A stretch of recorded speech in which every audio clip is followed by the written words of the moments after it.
If a badminton player has huge calves and large forearms, that must mean they're good, right? Maybe. In this video, I'm going to teach you 4 actual ways that you can analyze your opponents without playing them on a court. If you're watching your next opponent play, don't be scared too soon. Try utilizing these 4 ways that you can analyze your opponent before making a decision of whether or not you want to be scared. Number 1 is their footwork or movement. I think this is generally the most important thing that you can analyze. Most good players are very comfortable moving across the court. On the opposite end, newer players aren't very comfortable moving across the court.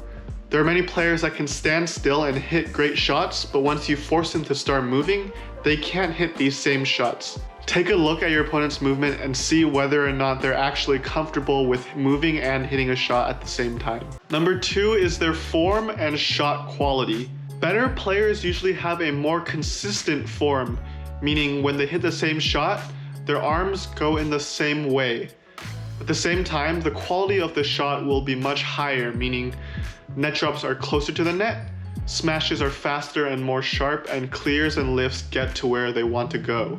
On the other side, newer players might not have such a consistent form. Their form might be too loose or too stiff, or it just might change from each shot to each shot, showing that they're not hitting the same things with the same quality.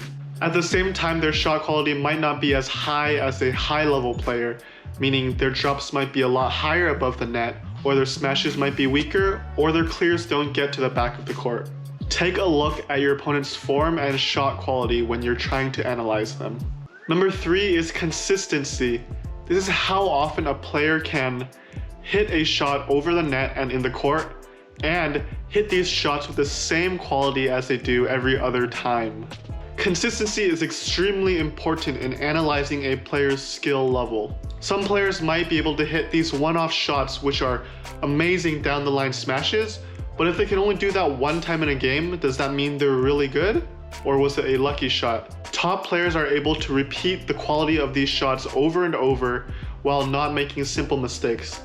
However, newer players might make simple mistakes, or they might only be able to hit these high quality shots once in a game or once every few rallies. And number 4 is game style or strategy. Take a look at how your opponent is playing.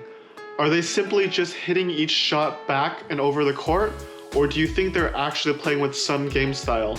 Most top players know their strengths and weaknesses and know what they want to do in a rally. For example, if I were to have a very strong smash, I would be trying to look for this often in a rally, so I'd try to set up in the front, keep the bird low, and try to get my opponent to lift so I can hit a strong smash. However, newer players might not be able to integrate this strategy into their game yet, meaning instead of trying to play to their strengths, they're just simply hitting the bird over the net just to continue a rally. If your opponent is able to play to their strengths or even just adapt to the rallies that you are playing, they might be a stronger player. On the other end, if your opponent is simply just hitting the bird over the net, they might be a weaker player. Those are my 4 ways to analyze a badminton player's skill level. If you like my videos, please don't forget to like and subscribe, and let's work together to reach 1,000 subs. Thanks again for watching, and until next time, keep analyzing your opponents. Peace! My opponent's skill level is too high!